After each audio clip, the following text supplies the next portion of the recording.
Hola, y bienvenido a Historias para dormir. Esta noche, te invito a cerrar los ojos y a dejar que tu mente viaje muy lejos en el tiempo. No a un campo de batalla, ni a la corte de un rey, sino a un lugar de aparente paz, bañado por el sol del Mediterráneo. Un lugar donde los cuerpos se movían con una gracia casi divina y las multitudes aclamaban nombres que resonarían por siglos. Pero vamos a explorar lo que había detrás del eco de esos aplausos, más allá del mármol blanco y pulido de las estatuas. Vamos a adentrarnos en la doble vida de los atletas olímpicos de la antigua Grecia. Olvida por un momento las medallas de oro, los lucrativos contratos de patrocinio y las equipaciones deportivas de alta tecnología.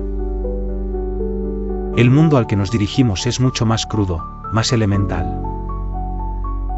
Aquí no había más recompensa inmediata que una corona de hojas de olivo, un símbolo efímero de una gloria inmensa. La fama era un eco en las calles, un murmullo que pasaba de boca en boca, pero no garantizaba ni riqueza ni una vida sencilla. Imagina un mundo donde los competidores no llevaban ropa, solo una capa de aceite de oliva mezclado con el polvo de la tierra.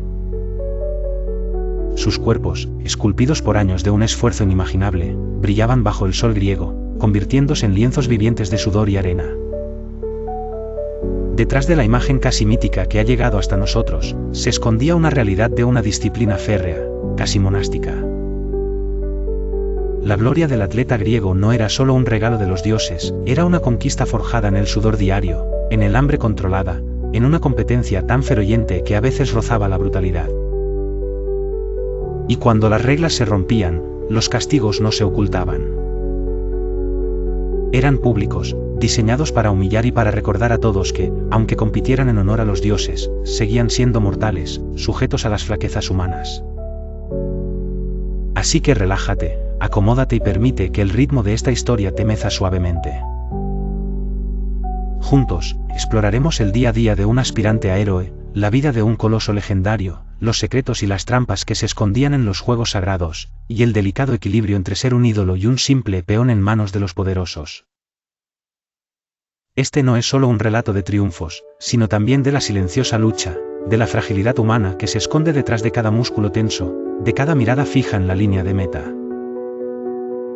Esta es la historia de la gloria y su precio, contada en susurros para acompañarte en tu descanso. Imagina ahora que eres tú quien vive esa vida. Tu jornada no comienza con la suave luz del alba filtrándose por una ventana, sino con el frío del suelo de piedra bajo tu espalda, mucho antes de que el sol despierte en el horizonte. No hay una mesa servida esperándote, ni el aroma del pan recién horneado. El hambre es tu primera compañera, una sensación hueca y persistente en el estómago que aprendes a ignorar, a transformar en combustible para el esfuerzo que está por venir. Tu hogar no es una casa con estancias privadas y comodidades, sino la palestra, un espacio amplio y abierto rodeado de pórticos donde el aire siempre huele a lo mismo, a tierra húmeda, a aceite de oliva ligeramente rancio y al sudor acumulado de incontables jornadas de entrenamiento. Aquí vives, aquí duermes sobre esteras ásperas, junto a los mismos hombres que mañana podrían ser tus más fieros adversarios en la arena. El silencio profundo de la madrugada se rompe bruscamente. No por el canto de los pájaros, sino por la voz áspera y resonante de tu Paidotribes, tu instructor. Sus palabras no son de aliento ni de motivación, son órdenes. Órdenes que te empujan a levantarte, a moverte, a repetir una y otra vez los mismos movimientos hasta que cada fibra de tu cuerpo parece gritar basta. Corres vueltas y vueltas alrededor del patio, sintiendo como el polvo fino y seco se levanta con cada pisada y se pega a tu piel. Tus pulmones queman, buscando un aire que parece cada vez más denso, más pesado. El entrenamiento, como dictaba la costumbre, se realiza en completa desnudez. Es una tradición que borra las distinciones sociales y el origen, pero que a la vez te expone por completo. No hay nada que pueda ocultar tu esfuerzo, tu fatiga o la más mínima de tus imperfecciones físicas. Antes de empezar, tú y los demás os ungís metódicamente el cuerpo con aceite de oliva. Sientes como el líquido fresco y espeso resbala por tus hombros, tu pecho, tus piernas. No es un lujo, es una herramienta. protege la piel del sol abrasador y del polvo irritante, pero también convierte tu cuerpo en una superficie resbaladiza, casi escurridiza, muy difícil de agarrar en los ejercicios de lucha. Sobre esa capa de aceite, una fina película de arena se adhiere, creando una extraña y áspera textura sobre tu piel. A medida que el sol asciende en el cielo, el calor se convierte en un enemigo más, uno implacable. Quema tu espalda, te hace sudar en arroyos que trazan surcos oscuros en la mezcla de aceite y polvo que te cubre. Los gritos de los instructores son constantes, un recordatorio perpetuo de que la debilidad no tiene cabida en este lugar. Si flaqueas, si dudas un solo instante, el castigo no tarda en llegar. Puede ser el golpe seco y doloroso de una vara de madera, aplicado sin miramientos frente a todos. La humillación es una parte calculada del entrenamiento, una forma de endurecer no solo los músculos, sino también el espíritu. Aprendes a asociar el dolor con la mejora, el agotamiento extremo con el progreso. Ves a otros fallar. Ves la vergüenza en sus ojos cuando no pueden completar una serie, cuando son derribados una y otra vez en el combate de práctica. Y en esa vergüenza ajena, ves un reflejo de tu propio miedo. Porque en este mundo, la diferencia entre el éxito y el fracaso es absoluta. No hay premios de consolación, no hay medallas por participar. Dentro de ese mundo de disciplina implacable, algunos nombres brillaron con una luz tan intensa que casi trascendieron su propia humanidad, convirtiéndose en leyendas en vida. Y quizás ninguno brilló con más fuerza que el de Milón de Crotona. Su historia no es un mito, aunque a menudo lo parezca. Es la crónica de un hombre de carne y hueso, cuya fuerza y disciplina lo elevaron a la categoría de un coloso casi invencible. Imagina por un momento a un joven Milón, llegando a Olimpia por primera vez. Aún no es el gigante que la historia recuerda, sino un muchacho con una determinación de hierro, forjada en su ciudad natal de Crotona, una polis famosa por sus atletas y sus médicos. Su método de entrenamiento se convirtió en una leyenda por sí mismo. Se cuenta que comenzó a cargar un ternero recién nacido sobre sus hombros, repitiendo esta tarea cada día, sin falta. A medida que el ternero crecía, ganando peso y convirtiéndose lentamente en un toro, la fuerza de Milón crecía con él, en una progresión paralela y constante. Finalmente, fue capaz de alzar al animal adulto sobre su espalda y pasearlo ante el asombro de sus conciudadanos. Este no era un acto de mero espectáculo, sino una demostración visible y paciente de un principio fundamental, el progreso a través de la constancia y la disciplina gradual. Y esa constancia dio sus frutos de una manera espectacular.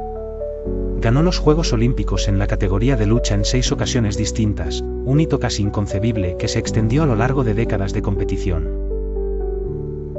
Su dominio en la arena era tan absoluto que se decía que sus rivales a menudo se retiraban antes de enfrentarse a él, concediéndole la victoria sin siquiera el esfuerzo de un combate. Su fama era inmensa y se extendió por todo el mundo griego. Era el hombre que, según los relatos, había comido un toro entero en un solo día para reponer fuerzas. El luchador que podía atarse una cuerda alrededor de la cabeza y romperla simplemente tensando las venas de sus sienes, sin mover un solo músculo. Las historias, por supuesto, se exageraban con cada nuevo relato, pero todas nacían de una realidad innegable: su fuerza era algo que rozaba lo sobrehumano. Él era la encarnación perfecta del ideal atlético, un cuerpo esculpido por una voluntad inquebrantable. Podemos imaginarlo en sus múltiples momentos de triunfo, desfilando lentamente por el estadio sagrado, con la corona de hojas de olivo ceñida sobre su cabeza, el sol de la tarde brillando sobre su cuerpo aceitado, una figura que, a los ojos de la multitud, parecía más un dios que un simple mortal. Pero la gloria, incluso la más grande y duradera, es pasajera. El tiempo, ese adversario silencioso al que ningún atleta puede vencer, comenzó a hacer su trabajo. Década tras década, Milón siguió compitiendo, aferrándose a su pedestal de invencibilidad. Pero los músculos que una vez fueron firmes como el roble comenzaron a perder su densidad, la velocidad de reacción que lo hacía imbatible se hizo un poco más lenta. Y entonces, llegó el día de su 7º intento olímpico. Ya no era el joven coloso, sino un veterano cuya leyenda pesaba quizás más que su fuerza actual. Se enfrentó en la final a un luchador más joven, más ágil. La batalla fue larga y extenuante. Y por primera vez en la arena de Olimpia, el invencible Milón sintió el agotamiento supremo, la flaqueza de un cuerpo que ya había dado todo lo que tenía para dar. Y perdió. La multitud que una vez lo había aclamado como un dios, observó en un silencio atónito como el gigante caía. La derrota fue el principio del fin de su era. Y es aquí, lejos de los aplausos y de la gloria, donde encontramos su última batalla, la más solitaria y trágica. Años más tarde, ya anciano, paseaba solo por un bosque cercano a su hogar. Vio un tronco de árbol que había sido parcialmente partido por unos leñadores, con cuñas de madera aún insertadas en la grieta. Confiando en un eco de la fuerza que lo había definido toda su vida, decidió intentar abrir el tronco del todo usando solo sus manos. Pero la fuerza de su juventud ya no estaba allí. Sus manos quedaron atrapadas en la madera cuando las cuñas saltaron. Luchó por liberarse, pero el árbol no cedió. La noche cayó, y el viejo campeón, el coloso de Crotona, quedó inmovilizado, solo en la oscuridad del bosque. Se dice que fue entonces, indefenso y atrapado por un último acto de orgullo, cuando fue encontrado por las bestias del bosque. La gloria eterna no siempre significa un final feliz. La historia de Milón nos recuerda que detrás del atleta invencible, detrás del mármol de la estatua, siempre hubo un hombre. Un hombre cuya vida fue un monumento a la disciplina, pero cuyo final fue un eco silencioso y solitario, muy lejos del rugido de la multitud.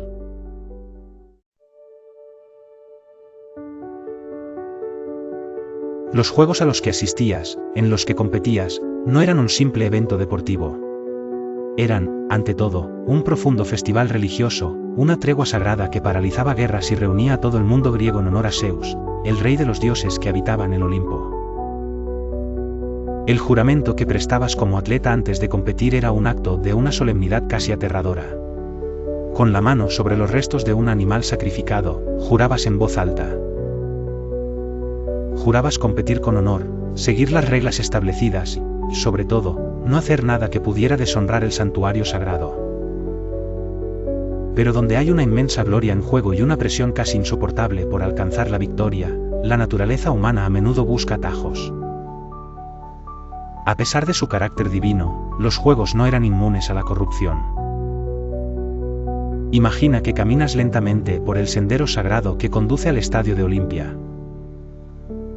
A los lados del camino, no solo ves las ofrendas de las ciudades, los tesoros y los pequeños templos. Tu mirada se detiene en una hilera de estatuas de bronce, alineadas sobre pedestales de piedra. No son estatuas de campeones. Son monumentos a la vergüenza. Se conocen como los zanes. Cada una de estas figuras, que representan a un Zeus sombrío, fue financiada con las multas impuestas a los atletas que fueron descubiertos haciendo trampas. Y bajo cada estatua, una inscripción grabada en la piedra detallaba sin piedad el nombre del atleta, su ciudad de origen y el crimen que había cometido. Era un paseo de la infamia, un recordatorio perpetuo y silencioso para cada competidor que se dirigía a la arena. Un aviso de que el castigo por el engaño no era solo una multa, sino una marca eterna en su reputación y en la de su hogar. ¿Qué tipo de trampas ocurrían en estos juegos sagrados, a la sombra de los dioses? Las crónicas antiguas y estas mismas inscripciones nos susurran algunas respuestas. El soborno era, quizás, el método más común. Un atleta con recursos podía pagar una suma considerable a su oponente para que se dejara ganar, asegurando así una victoria fácil y sin riesgos. O, en una ofensa aún más grave, se podía intentar sobornar a los Ellanodikai, los jueces de los juegos. Estos hombres, seleccionados entre la élite y vestidos con túnicas de púrpura, eran figuras de inmenso prestigio. Pero no siempre eran incorruptibles. Un veredicto dudoso, una decisión controvertida en un combate reñido, podía cambiar el destino de una competición y levantar sospechas que durarían por generaciones. Pensemos en la brutalidad del combate. En la lucha o en el pancracio, donde el contacto era extremo, donde se trazaba exactamente la línea entre una táctica agresiva y una falta ilegal. Acciones como morder o meter los dedos en los ojos, la nariz o la boca del oponente estaban estrictamente prohibidas. Pero en el fragor de la competición, con los cuerpos cubiertos de una resbaladiza mezcla de aceite y arena, ¿quién podía estar completamente seguro de lo que había ocurrido? Solo la vigilancia atenta de los jueces, que portaban largas varas, listos para azotar al infractor en el mismo acto, mantenía un frágil y tenso orden. El castigo por ser descubierto iba mucho más allá de la humillación pública de los zanes. Suponía la descalificación inmediata, por supuesto. Pero también conllevaba una mancha social casi imborrable. El atleta tramposo no solo se deshonraba a sí mismo de por vida, arrastraba en su caída el honor de su familia y el de su ciudad-estado. Una ciudad que, a menudo, había invertido recursos y esperanzas en su victoria, veía ahora su nombre grabado en piedra como el hogar de un embustero.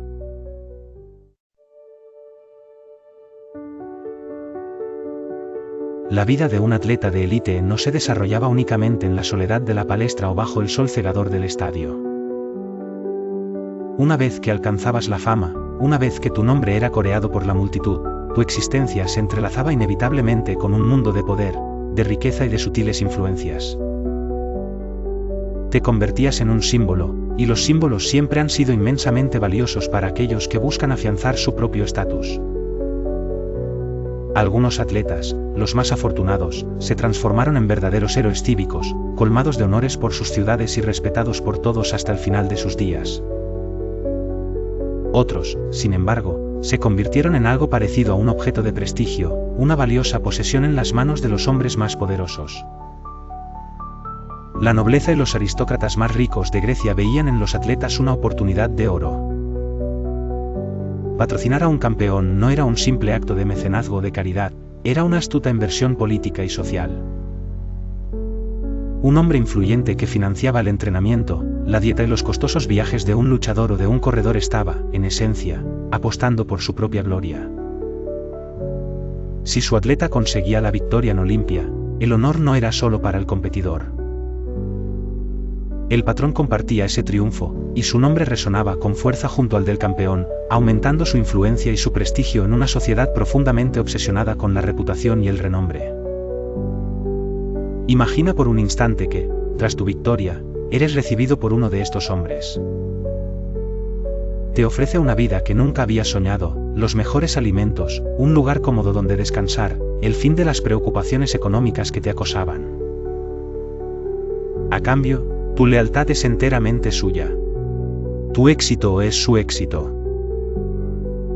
Te exhiben con orgullo en sus banquetes, relatan tus hazañas a sus importantes invitados.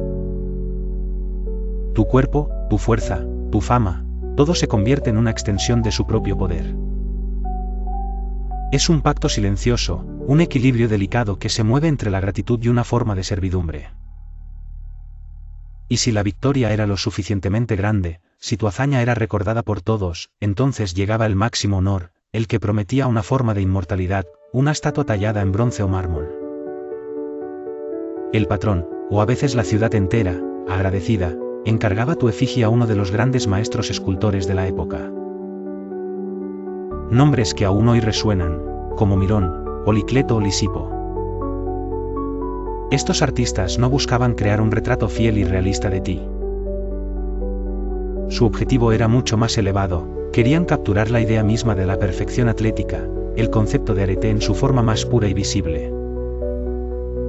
El escultor te estudiaba durante horas, medía tus proporciones con una precisión matemática, observaba tus músculos en tensión y en reposo. Y luego, en la soledad de su taller, rodeado por el polvo de mármol y guiado por el sonido rítmico del cincel, no te recreaba a ti, el hombre cansado, con cicatrices y con dudas. Creaba a un dios. Las estatuas que nos han llegado son la prueba silenciosa de ello. El discóbolo de Mirón, capturado en ese instante de máxima tensión justo antes de lanzar el disco, no muestra ni una sola pizca de esfuerzo en su rostro sereno y concentrado. El Doríforo de Policleto, el portador de la lanza, es la encarnación de un canon de proporciones perfectas, un ideal de equilibrio y fuerza inalcanzable para un mortal común. Te tallaban desnudo, por supuesto, tal y como competías.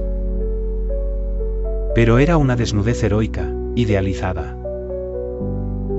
Exageraban sutilmente la musculatura, suavizaban cualquier imperfección de la piel, alargaban ligeramente las extremidades para dar una sensación de gracia y poder sobrehumanos. Te convertían en un arquetipo, en la imagen perfecta que todos los jóvenes aspiraban a ser. La vida de un atleta de élite no se desarrollaba únicamente en la soledad de la palestra o bajo el sol cegador del estadio. Una vez que alcanzabas la fama, una vez que tu nombre era coreado por la multitud, tu existencia se entrelazaba inevitablemente con un mundo de poder, de riqueza y de sutiles influencias. Te convertías en un símbolo, y los símbolos siempre han sido inmensamente valiosos para aquellos que buscan afianzar su propio estatus. Algunos atletas, los más afortunados, se transformaron en verdaderos héroes cívicos, colmados de honores por sus ciudades y respetados por todos hasta el final de sus días. Otros, sin embargo, se convirtieron en algo parecido a un objeto de prestigio, una valiosa posesión en las manos de los hombres más poderosos. La nobleza y los aristócratas más ricos de Grecia veían en los atletas una oportunidad de oro. Patrocinar a un campeón no era un simple acto de mecenazgo o de caridad, era una astuta inversión política y social. Un hombre influyente que financiaba el entrenamiento, la dieta y los costosos viajes de un luchador o de un corredor estaba, en esencia, apostando por su propia gloria. Si su atleta conseguía la victoria en Olimpia, el honor no era solo para el competidor. El patrón compartía ese triunfo, y su nombre resonaba con fuerza junto al del campeón, aumentando su influencia y su prestigio en una sociedad profundamente obsesionada con la reputación y el renombre.